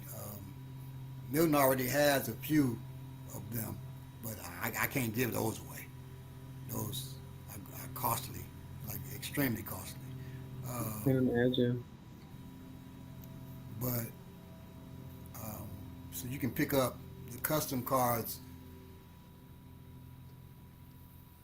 soon. You better pick those up too. Um, or you can just use regular playing cards. I mean, those cards are regular playing cards, but they have different African images on them instead of the regular king and queen and joker. And, That's what's up. yeah. I kind of want to go back to something we were talking about earlier, Mm-hmm. just to not gatekeep this process. When we were talking about when we were in South Carolina, and a few of us were kind of teaching inexperienced spade players. Uh-huh. And Brittany, I think she said she wishes that she was there to learn. So I'm going to tell you what we did. Give me just a second. Okay. So what you need are first some experienced players. You're going to need to have at least 4 experienced players. You may want to have as many as I would say start off with 4 experienced players. You need 4 experienced players and 2 inexperienced players. What's going to happen is the 2 inexperienced players are going to be playing 2 of the experienced players, and each one of them is going to have an advisor that looks at their hand. Only that advisor looks at just that person's hand, and they talk with them about how to play their cards, so that you don't have a whole room full of people telling you, oh, you should have done this, you should have done that. You just have one person who is working with you on doing your best to play the hand that you have. Now, you could have 4 inexperienced people and 4 Experienced people. experienced players, but it's probably better to like keep the number down as much as possible, and it's less confusion if it's just 2 inexperienced players. But that's basically what we did. Is we had 2 people who had never played or didn't know how to play very well, and then we had 4 people who had, it was like me, Baba, Kalanji, and I can't remember who the other person was, but Akinbobola, the large British Mm-hmm. martial artist that we all know and love. He was one of the inexperienced people. Our sister Oh yeah. Boomy was one of the inexperienced people. Oh So yeah, they Bode. got to learn how to play. Oh yeah, Bode. Oh, Oh yeah, and Bode. was he one of okay, I don't, it was a while ago, but we all My had partner like he an played too. Airbnb where we all stayed together. So we took like an evening. We were up like pretty late and taught them how to play spades, and the next day they were playing and were pretty good. So it doesn't even take that long, as long as you have, people who know what they're doing. Right. So that's just, for And anyone and out willing there who willing willing wants to to. teach, willing to teach, not criticize.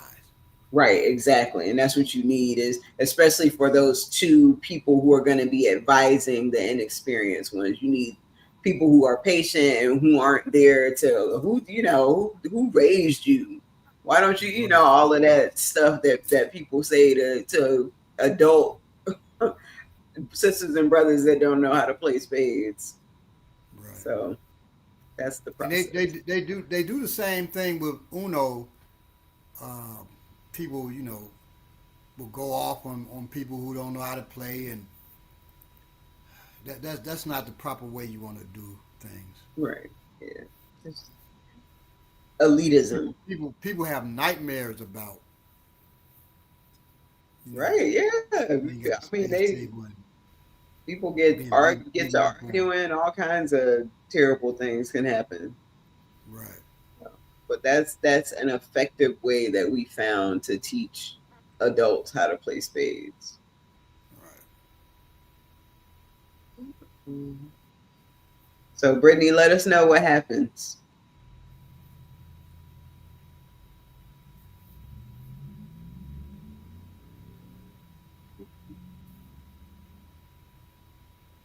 Oh, and Baba, I'm sorry. Um, I did find this story. Okay. I think I was just I think the picture was throwing me off, so I kept thinking it wasn't the one that I saved, but so I'm just gonna read it. It says flock cameras are supposed to catch criminals. Instead, they caught over 100 APD, which is Atlanta Police Department officers. Atlanta police officer Jermaine Coleman, formerly with Apex, I don't know what that is one of several APD officers one of several APD officers sources say has been relieved of duty as the department examines allegations involving misuse of flock cameras. The flock cameras are automated license plate reader systems provided to law enforcement as an investigative tool. Officers can use them to help locate stolen vehicles, identify vehicles connected to crimes, and assist in other legitimate law enforcement investigations. They are not supposed to be a personal tracking system for police officers. Yet, reliable APD sources tell Reform and Room that more than 100 officers were flagged during a recent audit involving repeated tag searches with timestamps, showing some searches were conducted while officers were off duty. That is concerning. Unauthorized use of law enforcement database is more than a policy issue. Depending on the circumstances, it can also cross into criminal conduct. Criminal conduct is exactly what caused this site to put a magnifying glass on APD. As many of you know, our investigations into APD began with Officer Melvin Potter's misconduct. However, our investigation into him unraveled a larger criminal misconduct concern within APD. According to sources, Officer Coleman has been relieved of duty pending due process and a final outcome.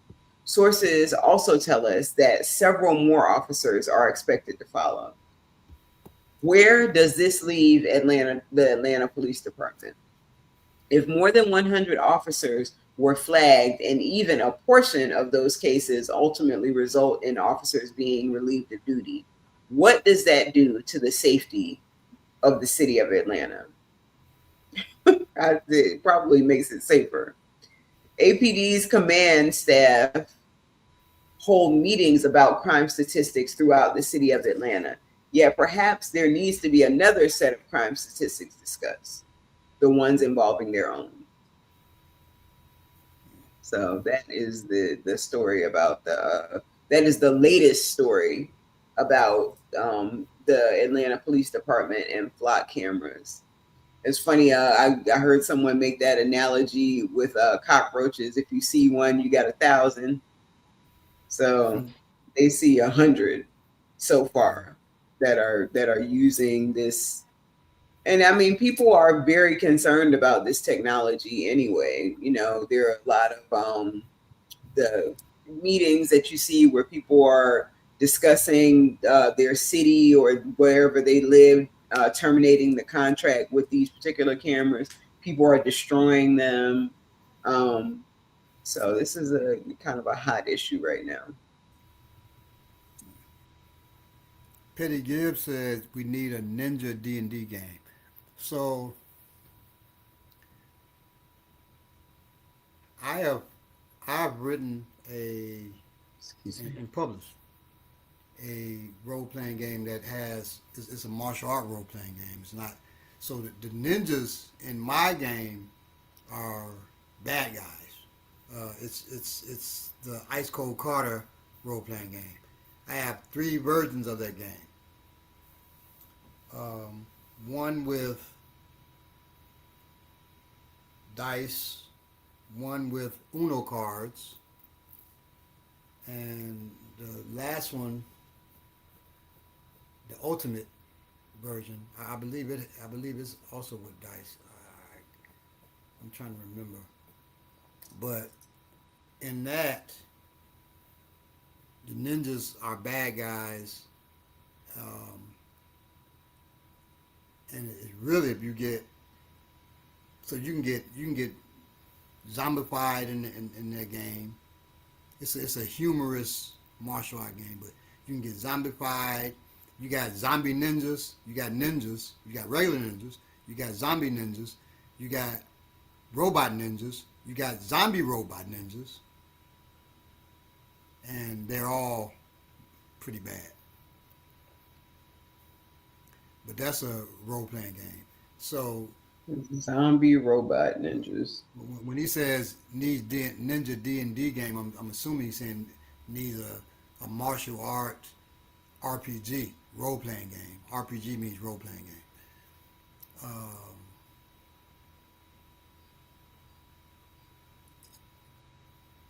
If you're talking about just a ninja specific role playing game, there's a game.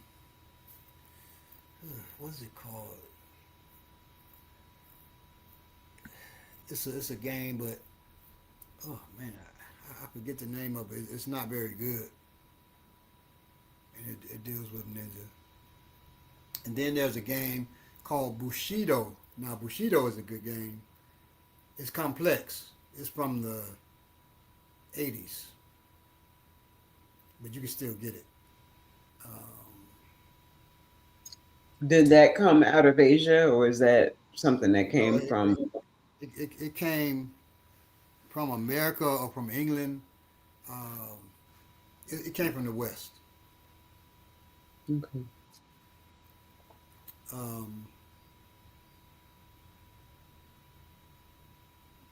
That game, you can be a warrior, a ninja, or a sorcerer, or a priest. But that's an interesting game. I never played. I had the game. Probably still have it in my boxes somewhere.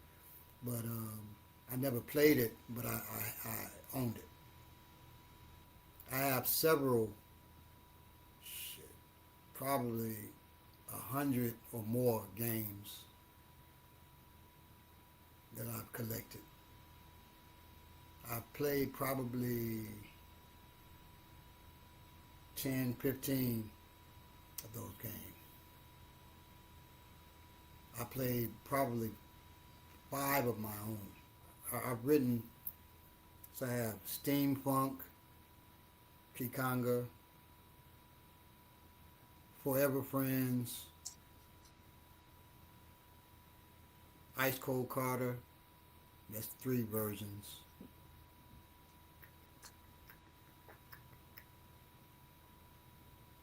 The Haunting of Troop High. All right. So that's 7 versions. I'm probably forgetting something because I think I have 8 games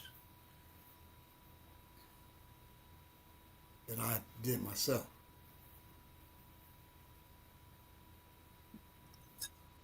What about the? Did you name the game that we played during the boot camp? No, so that's um, that's not a role playing game. That's actually just a card game. Okay. Yeah, it has role playing elements in it because you can be a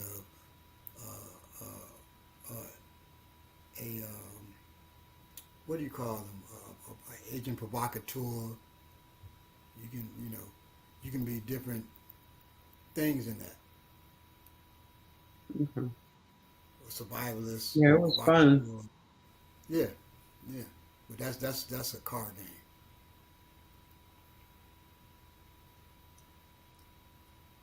Now I haven't published that game. Oh, okay. That was just one that you made for us. Yes.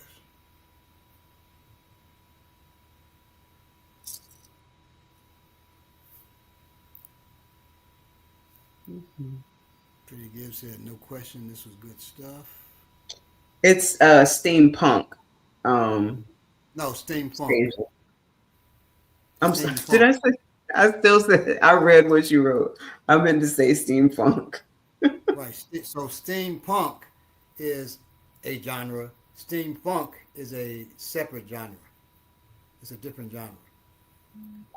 We have steampunk, diesel funk, sword and soul,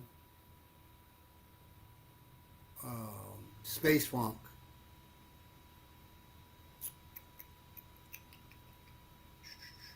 rococo. Those rococo, Rococoa, like the cocoa to drink, dark drink, chocolate. So in each of those genres, it differs from the main genre that it stemmed from. Mainly because one, we do things different. Well, we do things differently from the world, really, black people, but Africans, But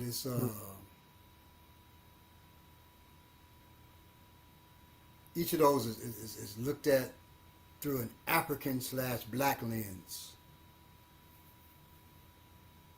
It, so that the word funk in that, it has nothing to do with music, nothing to do with, unless your story is about music, but it has nothing to do with music. Has nothing to do with being funky or jive talking or nothing like that. Okay.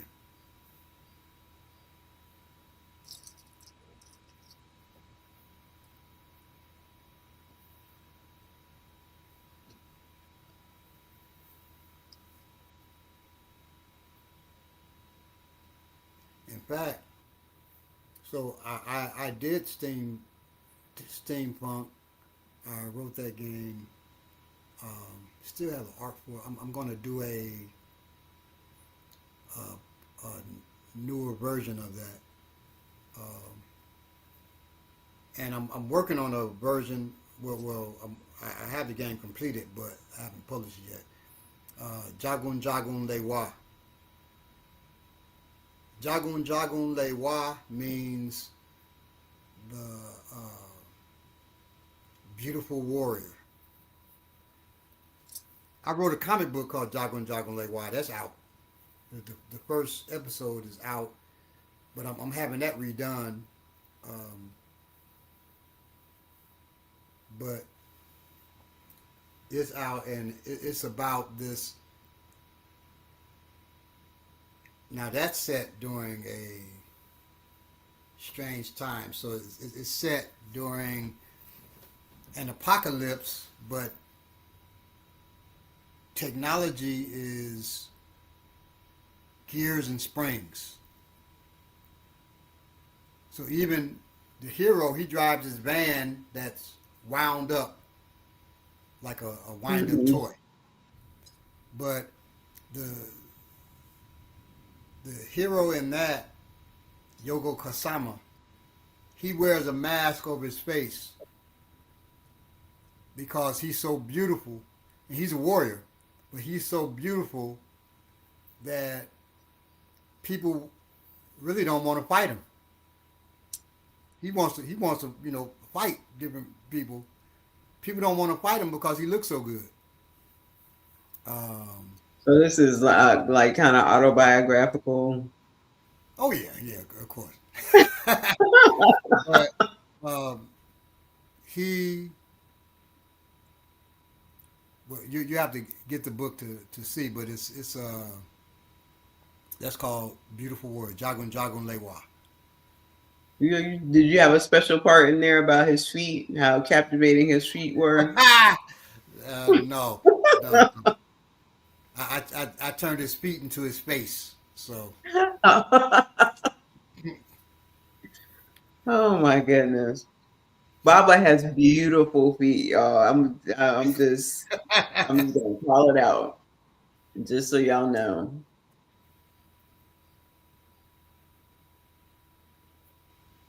it's funny that um, my feet.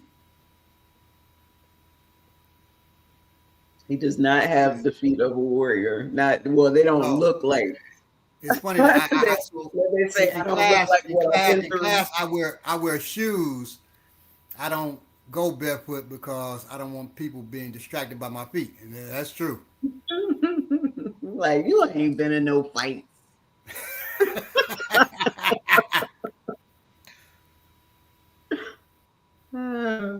I would think of a genre mashup like Warcraft, sci-fi and fantasy. Yes. So that like the book I was talking about, it's a mashup of post-apocalyptic martial arts and fantasy. This guy explained a world he had built that was like sci-fi with vampires. Okay. Um, I have written my steampunk. Well, there's an anthology called Steampunk that me and Milton edited.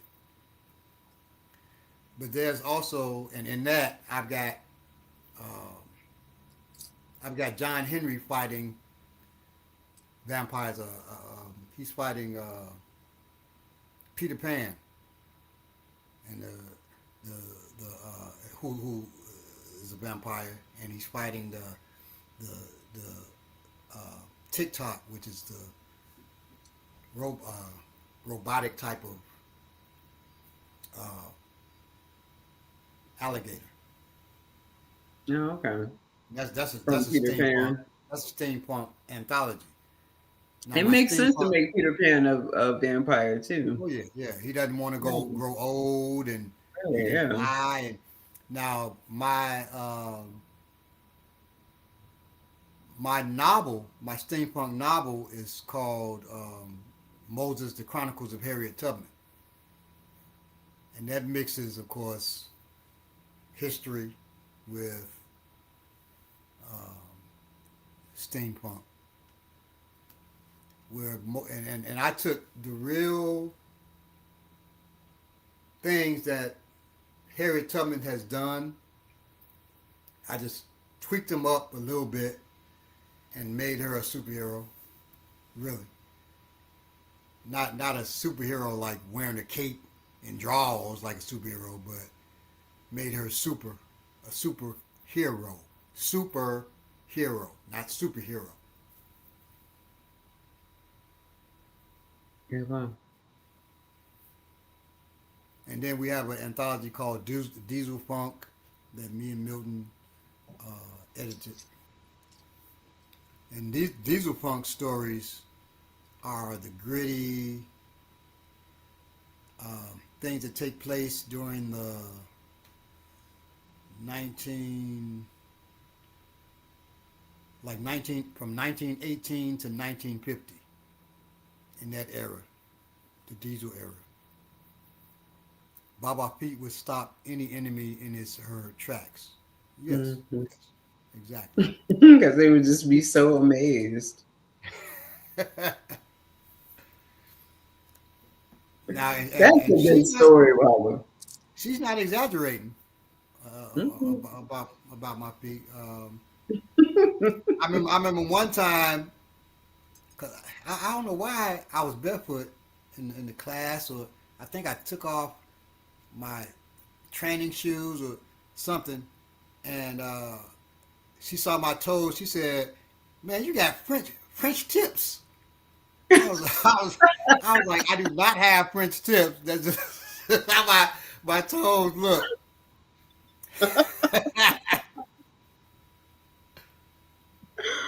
Oh boy. So y'all can imagine from there.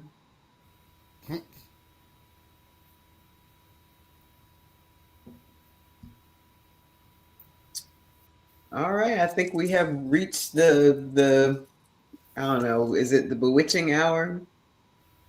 Well, yeah, we can call it that. Yes, we, we, And we, we, we've come to an end. So be safe in your homes. Be safe out in the street. Uh, thank you for coming. get the 2026 version of Ki Khanga and my other books out there. Mhm. Um, keep your head on the swivel. Be safe. Stay black or whatever it is you may be. Peace. Peace. Love y'all. Have a wonderful week. Yes. All Peace, right, Baba. See lady. you soon. All right. Peace. Peace.